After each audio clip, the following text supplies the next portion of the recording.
ఏమనగా సుబ్బరాజు శ్రీనివాసరావుతో తీసుకున్న బాకీ చెల్లించలేనందున శ్రీనివాసరావు శంభులింగ నాయుడుతో ఈ రోజు 9 గంటలకు రచ్చబండ దగ్గర పంచాయతీ పెట్టినాడు. కావున గ్రామస్తులందరూ విచ్చేవలసిందిగా కోరుతున్నాము.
ఒక్కసారి అడ్జస్ట్ చేసుకోరా. ఏంటి అడ్జస్ట్ చేసుకునేది? 3 నెలల నుంచి జీతం ఇవ్వలేకున్నా గానీ పాపమని నీతో పనిచేస్తున్నా, కానీ బిల్డప్ కి మాత్రం బత్త పడాల్సిందే.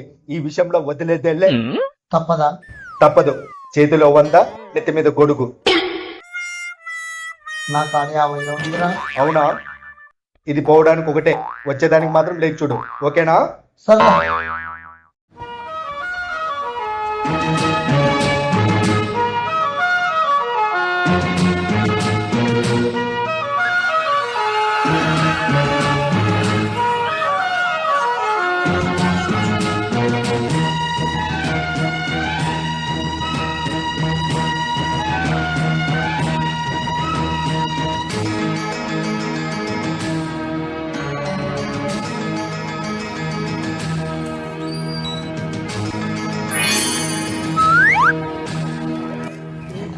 ఇంతమంది వచ్చారు. నాకైతే చాలా ఆశ్చర్యంగా ఉందండి బాబు, ఇంతమంది ఎలా వచ్చారని. లాస్ట్ టైం కంటే 2 ఎక్కువ వచ్చారండి. బాగా చూడండి. సరే పద.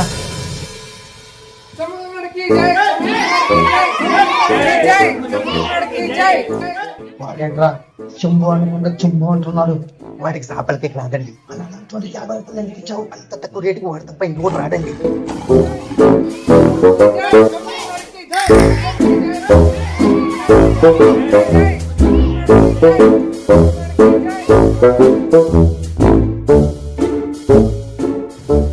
ఇప్పుడు మీ అందరికి కూడా చెప్తున్నా, గుర్తు పెట్టుకోండి.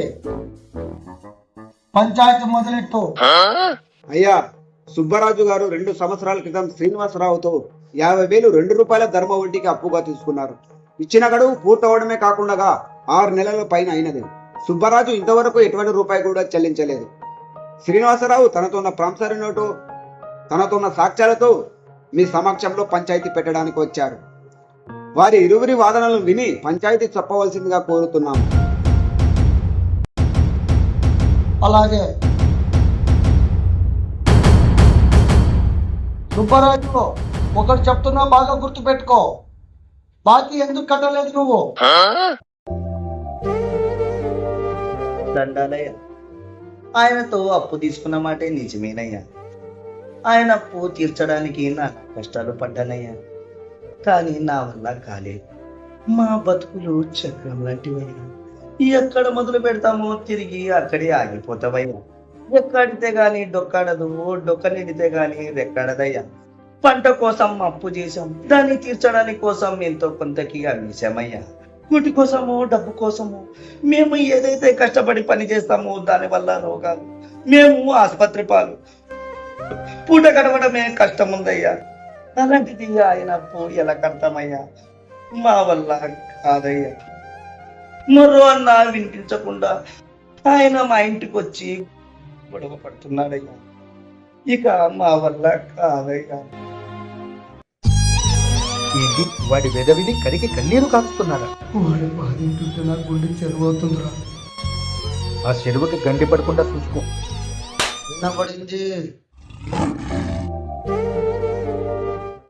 లేని డబ్బు కట్టకట్టమంటే ఎక్కడి నుంచే కట్టేది? నా వల్ల కాదు. నువ్వు ఖచ్చితంగా ఇవ్వాలని తీర్పు చెప్తే నాకు చావు తప్ప వేరే గతి లేదు. గుర్తుపెట్టుకోండి, నేను సచ్చేటప్పుడు వేధించినందుకు వీడి పేరుని, తీర్పు ఇచ్చినందుకు నీ పేరుని రాసి మరి చచ్చిపోతా. ఆ పని చెయ్యి, మా అయ్యగారు జైలుకి వెళ్తారు. వినబడింది. చచ్చిపోతా.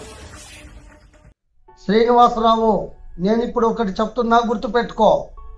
ఇప్పుడు నీ వాదన చెప్పు. ఇలా చస్తాం గిస్తామని మాట్లాడితే ఏం చేస్తామయ్యా? అయ్యా, ఆయనకు నేను డబ్బిచ్చేటప్పుడు 2 రూపాయల వడ్డీకి ధర్మంగానే ఇచ్చాను. తిరిగి గడువు అయ్యాక న్యాయంగానే అడుగుతున్నా. ఇందులో నా తప్పైతే ఏమీ లేదు. ఇప్పటిదాకా అతని కష్టాలు ఎలా ఉన్నాయో విన్నారు. ఇప్పుడు మాలాంటి వాళ్ళ కష్టాలు ఎలా ఉంటాయో చెప్తా వినండి. మా కర్మ ఎలా ఉంటుందంటే, వీళ్లకు మేము అప్పిచ్చేటప్పుడు దేవుడిలా కనిపిస్తాం, కానీ తిరిగి ఇవ్వమంటే రాక్షసుల్ని చేసేస్తారు. తీసుకునేటప్పుడు వీళ్ళు మా ఇంటికి ఒక్కసారి వస్తారు, కానీ తిరిగి ఇవ్వమని వీళ్ళ ఇళ్లకు ఎన్నిసార్లు వెళ్తామో లెక్కనే లేదు. రోజు మాకు అడుక్కుంటున్నట్టుంటుంది. చిరాకు వచ్చి కోపంతో ఒక మాట అరిస్తే మాకెన్ని బిరుదులో నీచుడని, నికృష్టుడని, జాలిదయ లేనివాడని ఇరుగు పొరుగు వారికి చెబుతూ ఈ సమాజం దృష్టిలో మమ్మల్ని చెడ్డోలుగా చేస్తారు, చెడ్డోడిగా ముద్రిస్తారు. అవసరానికి ఆదుకొని చెడ్డోడే ఎవడెవడైనా ఉన్నాడంటే అది ఒక అప్పిచ్చేవాడే.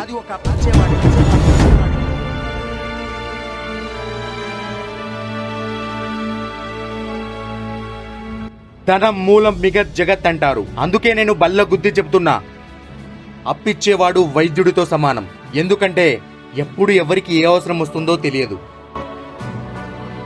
అనారోగ్యమని, పిల్లల చదువులని, కోర్టులని, గొడవలని, కేసులని, పండగలని, పబ్బాలని, నా పిండా కూడని, ఇలా డబ్బు అత్యంత అవసరమైనటువంటి పరిస్థితుల్లో మీకు దేవుడి కంటే ముందు గుర్తొచ్చే వ్యక్తి అప్పిచ్చేవాడే. కాబట్టి మీరు అప్పిచ్చేవాడిపై కూడా దయ చూపాలి. ఎందుకంటే కొన్నిసార్లు మా పిల్లల నగలు కూడా బ్యాంకుల్లో తాకట్టు పెట్టి వీళ్ళ అవసరాలు తీర్చినటువంటి సందర్భాలు ఉన్నాయి. మేము బాగుండాలంటే తీసుకున్న వాళ్ళు తిరిగి ఇవ్వాలి, లేదా అప్పులు ఇచ్చిన వాళ్ళు కూడా అప్పుల పాలై అడుక్కు తినాల్సి వస్తుంది. అయ్యా, నేను కూడా మీకు చేతులు జోడించి వేడుకుంటున్నా అయ్యా. ఓడలు బండ్లవుతాయి, బండ్లు ఓడలవుతాయి అంటారు. ఇప్పుడు నా పరిస్థితి కూడా అలానే ఉంది. నా పరిస్థితి ఏమీ బాగాలేదు అయ్యా. నాకు డబ్బు అవసరం. మీరు కనుక నాకు అనుకూలంగా తీర్పు ఇవ్వకపోతే నేను చేస్తాను. కానీ ఒకటి మాత్రం గుర్తు పెట్టుకోండి, వీడి పేరు మాత్రం రాయను, మీ పేరు రాసి చేస్తాను. నువ్వు కూడానా? చచ్చింది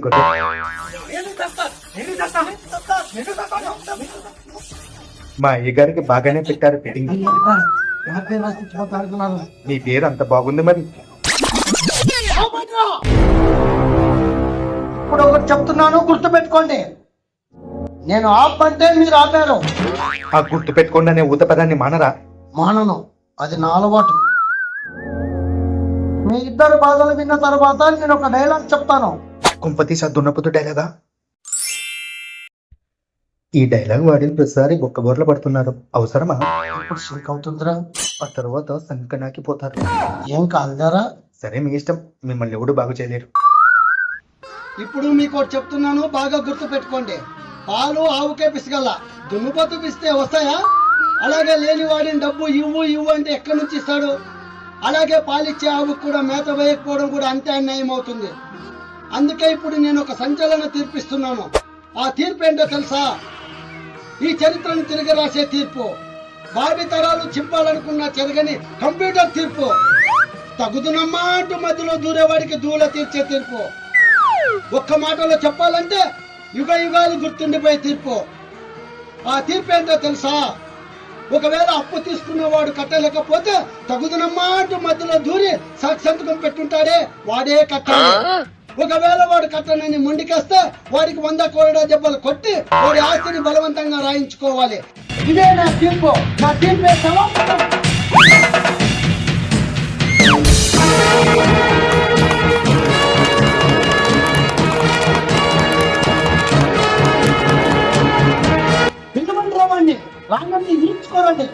అవసరం లేదయ్యా, ఇక్కడే ఉన్నాడు. ఆ, ఇక్కడ ఆ దళితుడిని నేను వెంటనే చూడాలి. ఎక్కడ? ఆ దరిద్రుడు ఎవరో కాదయ్యా, మీరే. ఏంటి అది? మీరే?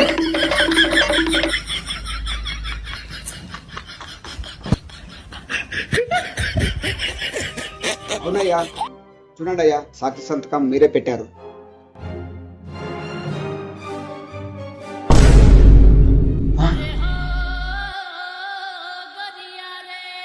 అది మీ సంతకమే, మీరెప్పుడు పెట్టారండి? అదే నాకు అర్థం కావడం లేదు. ఎవరైనా పక్కడి గుంతలో పడతారు, మీరేంటండి ప్రతిసారి మీ గుంతలోనే మీరే పడుతున్నారు? ఒకసారి బాగా ఆలోచించుకోండి.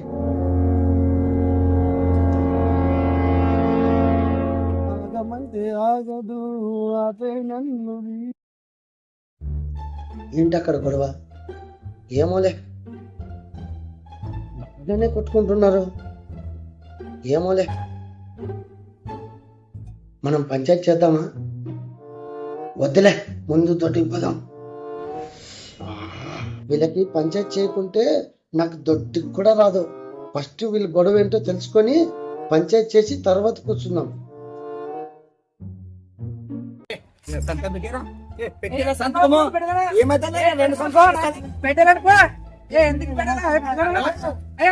ఏంట్రా గొడవ? ఏమే? ఈ న్యాయం మీరే చెప్పండి అయ్యా. ఒకటి చెప్తున్నాను, గుర్తు పెట్టుకోండి. ఈ ఊళ్ళో న్యాయం చెప్పాలంటే నా తర్వాతే ఎవడైనా. మీ సమస్య ఏంటో చెప్పండి. అయ్యా, నాకు డబ్బులు అర్జెంట్ కావాలయ్యా. ఈ బాబు దగ్గర పోతే అప్పిస్తానన్నాడయ్యా, కానీ సాక్షంతం పెట్టడానికి ఒకడు కావాలన్నాడయ్యా. ఈ తల్లిదండ్రుల దగ్గర పోతే సంతకం పెట్టట్లేదయ్యా. అయ్యా మీరే నాకు న్యాయం చెప్పండి అయ్యా. నేను బేకర్ నా కొడుకునయ్యా, వీడు సంతకం పెట్టమంటున్నాడు అయ్యా. రేపోతే తేడా వస్తే నేను ఎక్కడి నుంచి కట్టేదయ్యా. ఒకటి చెప్తున్నాను, గుర్తు పెట్టుకోండి.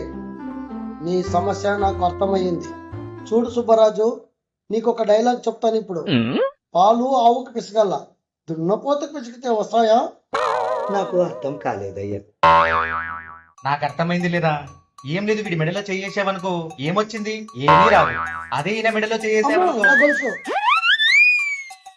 నాకు అర్థమైందయ్యా. ఏమర్థమయ్యేది? మీరు దున్నపోతే కాదయ్యా, నిండా పొదుగున్న ఆవయ్యా. నేను మిమ్మల్ని బాగా పితుకుతానయ్యా.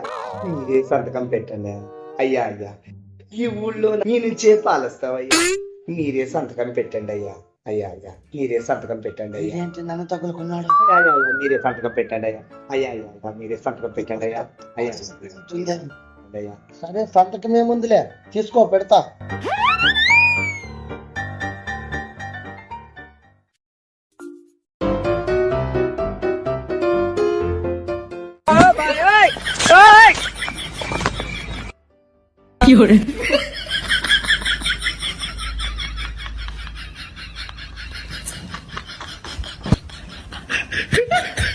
అలా పెట్టాల్సి వచ్చిందిరా. ఏంటి, అప్పుడు కూడా దున్నపదు డైలాగే చెప్పారా? మీ దళిద్రమంతా దున్నపదు డైలాగ్లోనే ఉందండి బాబు. ఇప్పుడు నేను ఏం చేయాలరా? ఓ రేంజ్ లో తీర్పిచ్చారు కదా, సచ్చినట్టు కట్టాలి. లేదంటే 100 కొరడా దెబ్బలు, బలవంతంగా ఆస్తిను. అయ్యో దేవుడా, ఇలా ఒకేనేంటి?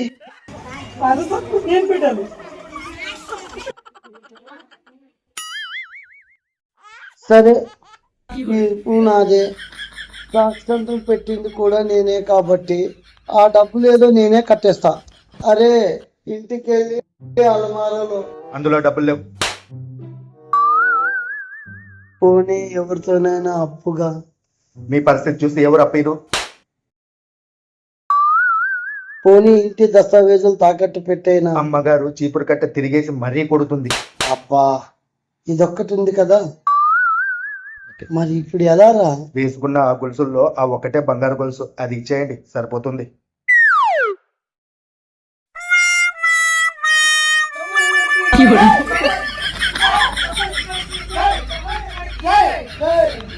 ఉన్న ఒకే ఒక్క గొలుసు పోయింది.